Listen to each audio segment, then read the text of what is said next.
Hey, what's up, everyone? Very stoked to be with Anthony Trapani of the Cali Death Podcast. We are doing a crossover episode. We are doing this live from the Monk's Cellar in Roseville. Cool place here. Roseville, right? Am I crazy? Roseville, yes. Well, talk to me about this city. What does it mean to you? I don't really know too much about Roseville. I've never been here. I was confused when I saw it on the flyer. Yeah, I mean, it's Sacramento adjacent. Exactly. I'm more familiar with Lincoln, Rockland area up here because I got a family up here and stuff. But, yeah, never really been to Roseville too much. Actually, I don't think I have at all until now. So, but I know why I'm here. I'm here to chat with you, have a beer, and go see some Cryptopsy tonight, dude. Hell yes, we are playing next door at the Goldfield. The Goldfield, that's right. Yes. And I was doing research like before the tour started, and I was like, this is like a country bar. It's going to be weird. But like, Yeah. this city is beautiful. I've been having a great day. It feels cleaner and safer than when I've been recently. Right, and right. the venue is actually super fucking awesome. Yeah, I haven't been to this venue yet either. I just looked it up. It's 300 capacity, so it's, You never know. You It's could pack a Saturday bunch of night people in there, Roseville. yeah. Let's do it. Totally, dude. Sacramento actually is one of the more flourishing scenes in California. Hell yeah. You know, this is basically the new spot to hit this Hell fucking area yeah. That makes me instead of the excited. Bay, you know? So it has taken the Bay's spot when you look at all these metal tours, especially since, you know, the pandemic. San Francisco has not really been the place anymore, and it made me sad for a while, but I'm actually moving up here anyways, so I'm going to be close to it again, you know? Hell fucking yes. It's Vox&Hops, crossover episode with the Cali Death. Vox&Hops is all about hanging out with my metal friends, talking about their lives and music while drinking craft beers. What are you drinking there? I grabbed the Hollywood Sky IPA. Hell yes, it's a big boy. Yeah. 6.8 Yeah. American IPA. For myself, I got the Necessary Evil. It's a pale ale, New England style, 5.8. They dry hopped it with Mosaic, Strata, and HBC 586, which is the hop that I used in my Haze Wars. Oh, okay. And it's been following me because I had some 586 last night too at Ghost Town Brewing. So Nice. Cheers to you too. I got some beers for you in the bus as well. Flow through them in there for Hell me. yes. Got a variety. There's actually one, I forget the brewery, but it's a benefit for Maui. Nice. It's the part of that's going towards Okay, Maui. wonderful, yeah. So that was mainly the reason why I grabbed it. I think it's a session IPA. Yeah, I got a few different varieties that we'll check out later too. I am excited for that. Continuing on the topic of beer, take me back to your very first beer. My very first beer was in Clear Lake, and it was actually my grandfather that gave it to me. No way. I was a child. How old? I was probably about 9, Okay. and I was bugging the shit out of him to taste it. I seen him drinking it all the time, and I was like, and it was one of those, fine, just take a sip.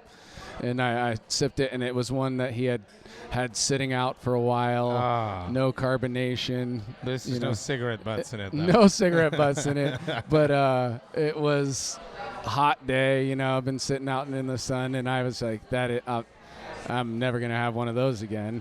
It's like a death metal sometimes. Yeah. The first time I heard Cryptopsy, I was like, this is too much. Right. And now here we are. It was a warm Budweiser that had been sitting in the sun, so I just needed to wait a few more years before I tasted better beer. But, yeah, dude, I didn't really get into beer until my adulthood, you know. Every beer I was having up till, you know, my mid-20s was just shitty lager, whatever was available. Maybe some Red Hook ESP or ESB, whatever it was. That was when I started to feel like I was getting a more mature palate. Yeah. But no, it was, you know, the craft beer craze. Maybe I caught it a little bit earlier before it went completely insane.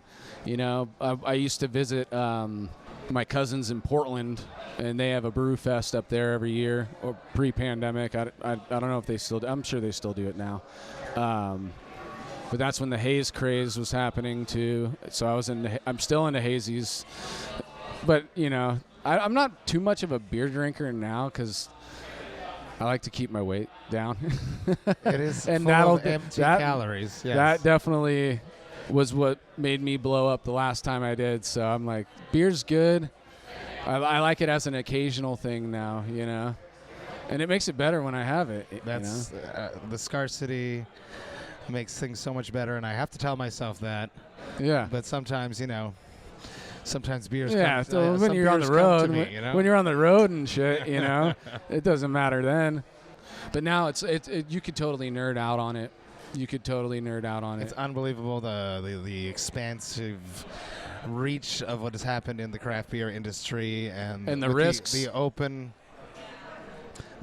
fermentation that's coming and becoming very popular. All the sours, but the risk, yes, for breweries is and crazy. You see now I'm starting to see these tiki inspired cocktails, or not cocktail inspired. So that one's a sour over there. I was like, wonder if that's any good, but I don't know. It's probably just juice, you know.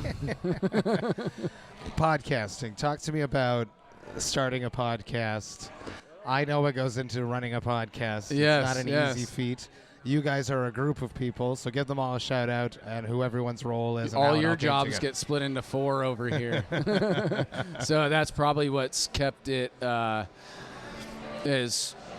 although it's not as easy as it is for us. But yeah, starting the podcast, it was, you know, just coming from those Zoom calls we were all having in the pandemic, you know, and we'd be sitting there having beers and talking shit, and why not record it, you know? And then we started talking about, so the first pilot episode, I wasn't even really a part of it. I was the first guest. Ah, interesting. Yeah, that was the test episode, and Casey had hit me up and said, me and Joseph want to try and do this thing, and we want you to be the first guest. And the vibe was there from the beginning. Although if you go back to watch that episode, you see that there's definitely differences in how green we were in the beginning. I mean, we still, by no means are we an organized thing, but it works a lot smoother now, and there's more of a real. I mean, everybody was real from the beginning too. That's what made this thing great too. But yeah, so it was. Then we decided that it was going to be that same kind of thing where we would interview one or more people from a specific band, or, you know, eventually multiple bands. And it just naturally was all the closest people that we were with in the scene. Disgorged, Decrepit Birth, Deeds of Flesh, Archaic, all those guys were amongst the first few episodes. And then once the ball was rolling and we started continuing to book guests, you know, we get to episode 24 and we have the full Cryptopsy lineup. First time we've ever had the full lineup. I was nervous as shit before that one. Really? Oh. Well, it was smooth. We had my fun. sense, the way I was looking at it was I already have a terrible time remembering people's names. But Zoom is easy because the names are there. There, I know, but I'm this, you know, I kind of fell back into my early fanboy status of holy shit, Cryptopsy. And so that was getting in the way of me thinking about, you know, introducing everybody and doing the intro is like the thing I only freak out about for some reason. I stopped freaking out about it. And once the conversation just starts happening. That's how it was. Yeah. I don't freak out about if I always mess up when I speak, dude, and I know that we say like too much, I'm sure, for most people who aren't from California. I say stoked too much. Stoked, yeah. So there's all these things that no matter what, we're not going to shake them. But yeah, it's always the intro. I always forget to plug certain things. I always have this. I never ever tell anybody that it's on Twitch. I'm like live on Twitch. Never telling anybody that we are on Twitch, or mention the YouTube. But yeah, dude, it's really just. It's turned into something that I think about every day. You know, we're almost 150 episodes into it. And it's almost 3 years, and we love it. We're probably not as booked far in advance as you are, because I know we've talked about your your booking schedule, and that's pretty intense. I have altered that. I'm sort of just taking a step back. The tour sort of created a different atmosphere where I was going to get content on the road, which I have done a bit, but not enough. Yeah. I am just going to take it as it goes, because you guys just sort of fly by the seat of your pants a little bit. Yeah, we do. I mean, Like, who are we going to get next week? Oh, we're going to get this person. well, no, it's not like that. Actually, we are booked about 10, 12 weeks in advance. Oh, there now. you go. Yeah. That was probably, we've had this conversation in the past, and it probably was, on a previous episode that you were on, maybe even the Cryptopsy episode. Yeah, we were flying by the seat of our pants. There was Wednesdays where we would be like, who's going to be on? Who's on tomorrow? Yeah. And then just something miraculous would happen. It would fall into place. We would have an episode, and we live to fight another day, And at the end of the day, it's our content. Yeah. We're not contractually obliged to drop episodes every week. Right. But we do. Yes. And why is that, though? Where does that energy come from? I ask myself this question. I don't know the Right. answer. Like, who are we disappointing? I've thought about that many times. Yes, you're exactly right. We would be disappointing ourselves the most if we didn't put out the episode, especially if you get just this momentum and this rhythm happening, and then it just is, the consistency keeps going and going and going. So then it becomes you don't want to betray the perfect record that you have. You know? Yeah, I feel that. I feel that. I'm like organizing breaks now. Yeah. Which is something that is good for my mental health. Uh-huh. And that hustle. It lets me. I was interviewing Guar the second time I had them on, and I remember like just feeling like drained and not as interested in the conversation than I should have been. Right. And that was a moment where I was like, okay, I need to start taking breaks. And rest my interview mind. Totally, dude. And yeah, the excitement's still got to be there, dude. I mean, I think that's what makes you and I or any other podcaster that's been doing it for this long to be genuine and present. And we're both from the scene. We're both musicians. We've done a bunch of press. I literally have done a lot of press. Yeah. For the record that just dropped, As Gomorrah Burns, and killer fucking record, dude. Why, thank you. And every time the interviewer is a little bit different or has a different approach and makes you fall outside of your standard question list that you end up building as you do 40, 50 interviews, is refreshing. And the Cali Death Podcast is definitely that. So thanks, dude. Yeah. And I strive for that as well. Yeah, and that's kind of, I wasn't even necessarily a spoken thing either. I just know that I've listened to enough podcasts in my life that I understand that the best ones are all the people that I think I know them personally. Yes. I've never even spoken to them, but I know so much about these people because they've opened up themselves to their audience. I love finishing an episode and then feeling like I'm that person's friend. Right, exactly. And I think that's what everybody's striving to do. I mean, there was even that meme where there's a guy sitting cross-legged style, and he's eating next to a picture of a bunch of people laughing together, and the meme was what it's like to listen to a podcast. Exactly. Yeah. You're sitting there laughing with something that really isn't there. That's correct. But you feel like As you're part there of it, in the room with those people, and you also get to a point where you listen to people so much that you can actually guess, what they might even say next. Yeah, especially as like a Vox&Hops head listening to my podcast.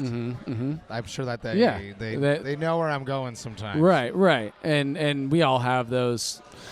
We all have certain sayings that we always use every now and then that ends up being like the Anthony thing that is always said or whatever. But yeah, and I just think that is a good thing about Cali Death Podcast and the great dudes that I do it with, Joel Horner, Casey Howard, and Joseph K. Love you, dudes. Those are my resident homies, and they are just as real as I am, and I think that you set that environment for a guest immediately from the start, our pre-pod is just the same kind of banter that we have. Just fucking around and you joking know, and making fun of each other. Yeah. And most of the time we get into a conversation with the guest that we wish was being recorded at that moment. Exactly. But that's a good thing because we're already off to a great start. If we as the content creators are already feeling that, because you know how it is when you feel like the train's moving in the right direction, yes. and everything's flowing smoothly, and it's just a feeling that you get. So when you're getting that pre-pod, the guest is feeling it. You start going, you just get into it, and most of the time the guests do have that same reaction where we're not structured at all with our conversation. Our conversation will go anywhere, but eventually within that, we call it going into the weeds. There's a set path. It's not even really set, but we just know that we're going to be on this track, and we might veer off into the weeds. But as long as one of the four of us can lasso it and bring it back on track, get a good question in that starts to bring it back to the timeline of the artist or whatever project they're involved in, you eventually get all, or at least most of the information you would be trying to go there for, plus you would get the information that as a real fan you want to know personally about these artists too, and to get people in a vulnerable state to where they open up about themselves. They forget that they're being recorded almost. Like everybody says the Paul Masvidal episode was probably the greatest episode we did, just because it was 4 hours that felt like it was a half an hour. Unbelievable. And it was just so deep, and there were so many different aspects of Paul that we got to really dive deep on. He brought stuff out of me in there, and so it's just like, and that's the great thing too about these legends that we've had on the show is the same thing with Luke LeMay, giving us that much time. Steve DiGiorgio, all those guys, 4 hours plus. Wow. I would never even imagine that I could sit for an hour with these guys and pick their brain. And it's something about that environment. And and now I'm starting to feel like I'm getting pretentious with it, but I'm just saying that we've done something very organically and naturally and created this energy and this environment that just lets people almost feel like they're in therapy. I think it's awesome. I think it's and with you too. You're 3 times on the show. You were a great surprise to me on the 100th episode. I didn't even know you were going to be there, and then pop on, and I'm here with Mike Hamilton and Matt McGachy, and I'm just like, dude, this is how we fucking do it. It was super fun. Yeah. The Cali Death. I got asked this question a lot about Montreal. Why Montreal? How does Montreal have so many prolific bands? Mm-hmm. Why does California? Let me throw that question. And then obviously that there's a reason behind why it happened, and then you naming the podcast the Cali Death Podcast.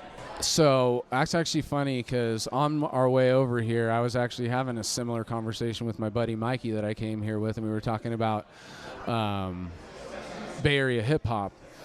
And it's another like bubble that contributed to the culture and the scene, but it was something stand out. I don't know what it is. I don't know if it's all the psychedelics and weed that are out here. It might really be something that might be mixed into the waters that people maybe.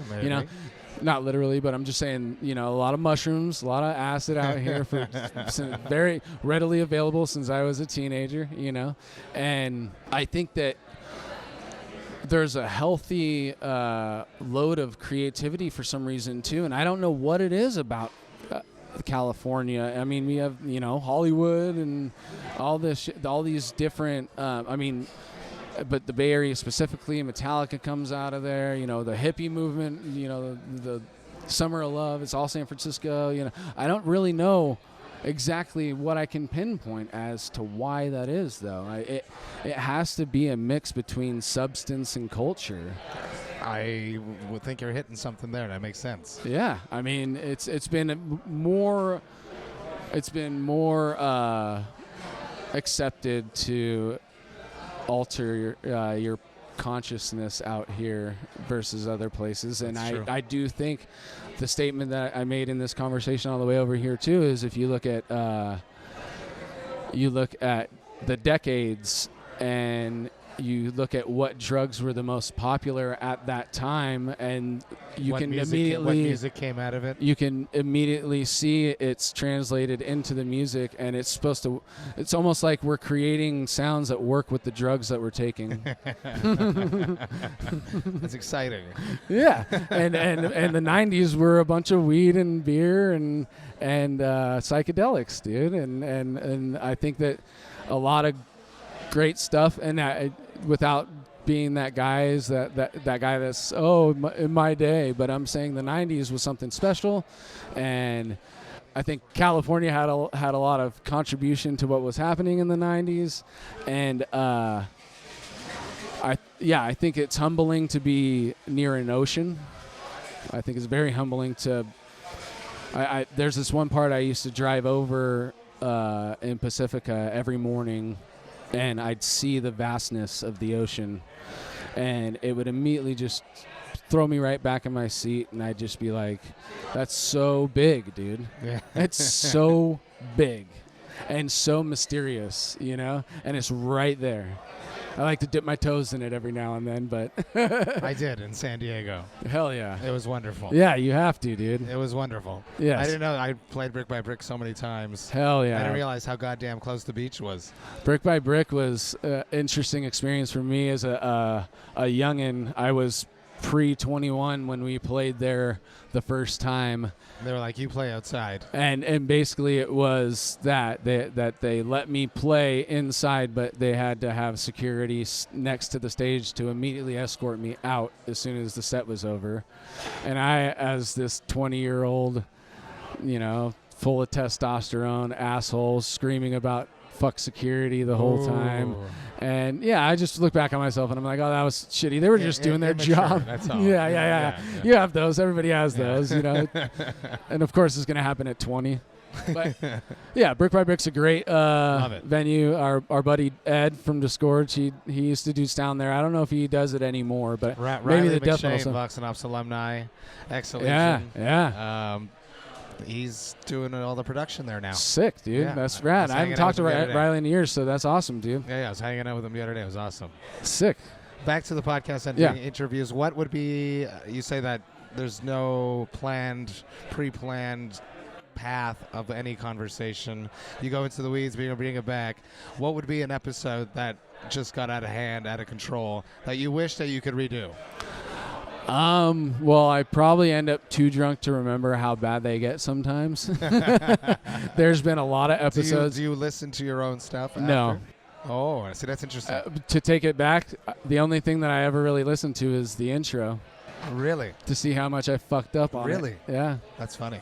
Yeah. You don't edit. That's okay, fine. I shouldn't say that. I'll be honest. I was able to sit through Paul's episode very easily, which is surprising because I'm one of those guys that gets kind of cringe listening to myself talk, and even have that sometimes with listening to my performance on albums too.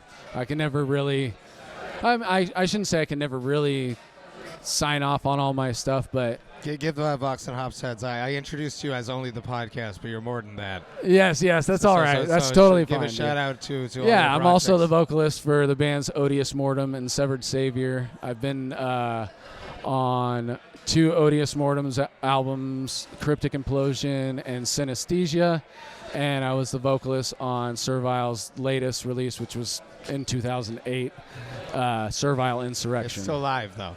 Yeah. Still alive. We still are. Yeah, they're recently been talking about Severed getting back into maybe wanting to write some new music, do an EP. Working on Odious Mortem right now. Casey is already completely tracked. Alex and Carrie are already completely tracked on guitar. Me and Joel, we need to get moving. Come on, Joel. I'm sad he's not here tonight. I love Joel. My first European tour was with Joel. Yeah. And I loved hearing all the stories when you guys got on the episode and stuff. And that's so cool that it goes back that far, too. I mean, it's a spider web of connectivity. It's unbelievable. And it's a very strong web, you know? The web doesn't break very easily, right? No. We have to be a big dicks. And I really believe that. I believe that some of my most longest lasting and potent relationships have come from this scene, this crazy community, you know? Because we're all doing it for the love and the passion. Exactly. We all know what sleeping in a van feels like, being in a bus feels like, not bathing for multiple days, living off of baby wipe showers, granola, peanut butter sandwiches, gas station snacks, and all that kind of shit. Yeah, hunting for toilets. Oh, dude, it's like the main. That's actually a very topic high on the list right there of like what bands talk about and think about on the road. Oh yeah, because the simple aspects of everyday life aren't available to you. Correct. You're unrooted. You're not tethered to one thing. Correct. You're a constant moving. And then on the bus, there's only one rule, which is don't poop in the toilet. Yeah, you can't, dude. So because of that, in your mind, you're like, oh, I gotta find a place. Where? And then what if it and we all the dreaded hot bagging. Dude, I've heard horror stories on the show from, I can't even cite who it was, but there was dudes that would hack that by putting a plastic bag in the toilet, shitting into it, and just tossing it out the window. Oh yeah, people do that. If they were too strapped for time and they needed to get to the next show, it's you can't stop sometimes. The highway flush, dude. Well, that's what's interesting about when you stop a bus, it's just there's too many people on the bus. Yeah. So every stop it's not 5 minutes. It always turns into who's sharing? Are you sharing your bus right now? I'm sharing with Abysmal and Visceral Discourage right now. Okay. Yeah, there's a lot of you dudes in there. 15 humans on a bus. Yep. We're having a good time though. Hell yeah. Back to a conversation. You said you sometimes you get too drunk, you don't remember. But yeah. What would be something that just went too far, and you personally were like, "Oh, this is out of control"? I probably have said some things that I regret on the show. Oh yeah. Yeah. I mean, do you ever ask them to cut stuff? No. No. No. Yeah. No, because I don't think that I go that far. There have been actual people that we've had to edit some stuff. They asked you? Well, either that or we had to make the edit because they went too far in what they said. And we had to do that out of respect to my guests, too. Yeah, and it's not necessarily that they were doing it out of malice or anything, but it could be missed. There's certain words that are used now or that could be used now that are, they hit hard for a lot of people. Cancel culture is intense. And we tend to think that although we're not censored in any way, by no means. I probably have said fuck within the first 30 seconds of most of the shows and immediately get thrown out of the algorithm. Yeah. But we never, maybe that's the only thing that I would say that we should probably do is edit my F-bombs in the first 5 minutes or whatever. But yeah, that's the thing too. Is like, one, we want to hold up the reputation of the show. So if somebody says something that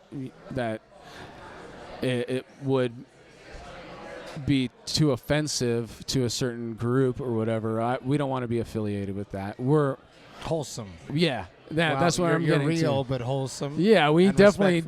There's very non-wholesome conversations that do happen on the show, but when it comes to hate or singling out any certain thing, I'm not really for it. I completely agree. And also that person, after a few drinks, if they let something slip and they regret it, they would want us to edit it too. So we just immediately do that and be like, don't worry, we got you. Are there some dream guests that you haven't gotten yet? 150 episodes in. I'd love to have Corpse Grinder on, dude. Hell yeah. I'd love to have Corpse Grinder on. He would go for 5 hours. Yeah, and I would love that, dude. And we have a line to him, but maybe the last time that's another thing too, is we've gotten no's from some bigger names and stuff like that. But that doesn't mean that I won't go back and ask them again now that we, have, Oh, that's it. No, it's Dewey from the Pure Pleasure podcast. We had this exact conversation, and he's like, just because it's no now, doesn't mean that in 6 months, it's not. It might be a yes. Dude, to get Luke LeMay, it took me almost a year. Yeah, he's awesome. Monthly pop in. Hey, how's it going? Yeah, still checking if you have some just time. letting you know we'd love to have you on, man. And we'd have conversations about his woodworking and stuff and all that. But just one day, one email, he's like, "Let's go," and I was just like, "See, if I would have just gave up after that month with this man that already is hard to get a hold of, I somehow got a direct line to him. If I were to give that up after one or two tries, I would just be so disappointed to know that if I just stuck out for another year. I think that's like a musician hustle brain too, though. Yeah. Because we're doing this, not much money. We keep persisting. Mm-hmm. Oh, the next tour will be better, or like on a tour, it's like, oh, tomorrow's going to be better. Yeah, that's. So just keep trying. I think that might be more prevalent in this humbling community and scene that we are a part of. No, we know that we can't make this a full-on career. Most of us can't, and so I think that.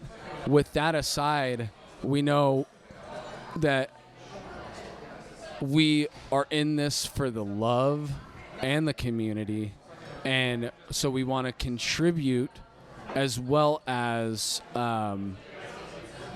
continue making something that we love, because it's also a selfish thing. We have to be in love with our projects, dude. Like, I can't be on something that I can't be, that I'm not fully in love with, But I think that I'm getting roundabout with it. But basically, I think that creativity is more of a currency in this, and value through your creativity is what people really see. And if it comes straight from the heart, and I think that it comes more straight from the heart in this, again, small pocket that we've all built and made, like, we've made it ours. Everybody's welcome, and as soon as you're in, you're fully in. I know that there's probably like still the people are like metal only, but I think that now the blending of so many different art is expanding this thing more too. I don't know. I don't know if I'm just rambling about. I don't even know if I answered your question in there, by the way. I don't remember what the question was, but I like what you were saying. Yeah, I don't know. Are you at a point where publicists are hitting you up and encouraging you to have conversations with people? We've had a little bit of that, yes. We also have been approached by a few guys that are within like social media and stuff. They think that they can help build this thing, but I mean, we don't make any money. So I don't know how much money we would want to put into having another person on board behind the scenes doing that kind of stuff. I'm a father of 3, working 50 hours a week, so I can only, and I'm computer illiterate almost, so I can't really contribute too much on that end for this. That's why I'm most of this is getting the guests has been me. That's your hustle on it. Casey does his fair share of getting guests too, but I kind of, for a while, was really just gung-ho about getting guests, dude. I was like, I can't make flyers. I can't, do the social media stuff. I'll get the guests and hopefully, keep the show going, and it always has been going. That's great that you hang out with people that you want to hang out with, and that's what I'm sort of stepping back into with Vox&Hops. Throughout the whole pandemic, I was dealing with a lot of publicists, and it's like a booking agent and a promoter relationship. It's like, oh, am I going to get the big artist on their roster? Yeah. if I don't take these ones that they're suggesting. So That's I'm actually trying to go back to what I did the first 100 episodes were just with my friends. Yeah, and we in there we did, we've had these up and comers that also we've given, but they've always had some kind of connection to the show, really.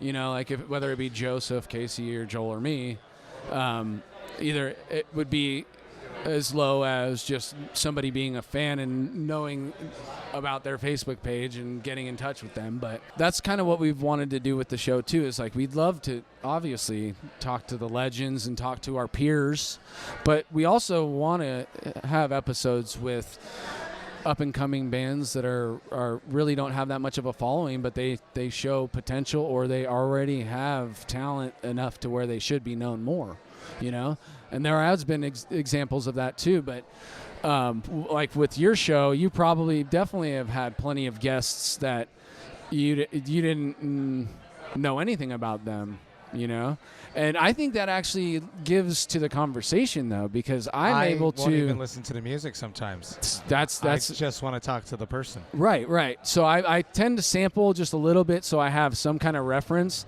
but that is the main thing, is talking to the individual.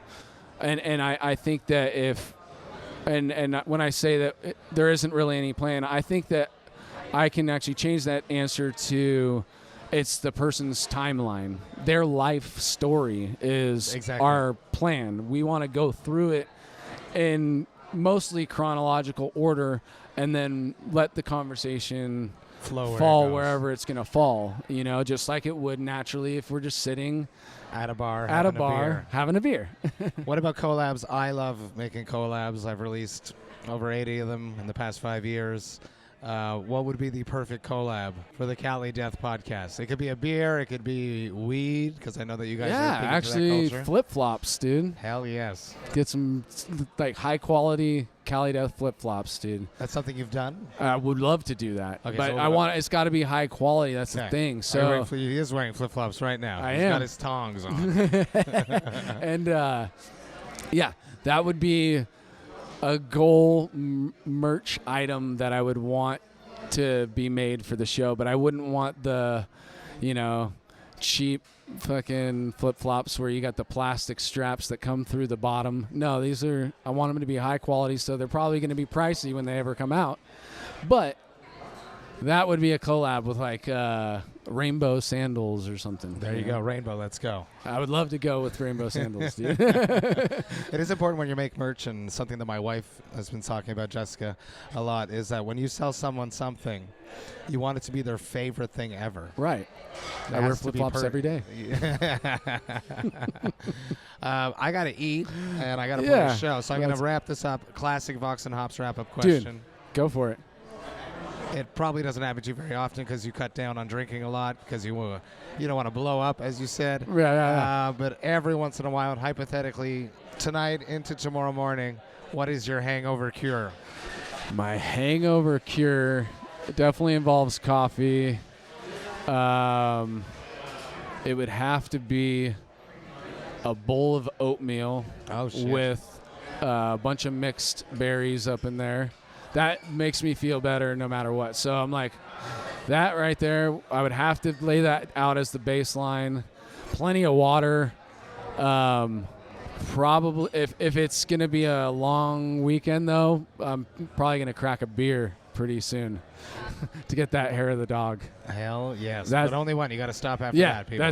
That's it. If you go more than one, you're going to be napping, and then you're going to wake up and have your double hangover for that night, and you don't want that. You want it to dissipate. You don't want it to increase.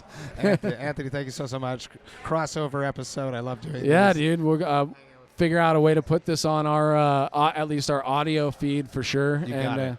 And yeah, dude, this is cool. And thank you very much for having me. Everybody who hasn't listened to the podcast, please do. Cali Death Podcast. You can listen to it on any podcast platform. And it's YouTube. live on Twitch, too. Live on Twitch every Thursday nights. I never fucking say it. Live. So twitch.tv/Cali Death Podcast is the URL for that. CaliDeathPodcast.BigCartel.com for merch. And you'll hear some new music from me as soon as we're completely ready to put it out. Hell fucking yes. Cheers. Dude, cheers, bro. Thank you very much, dude.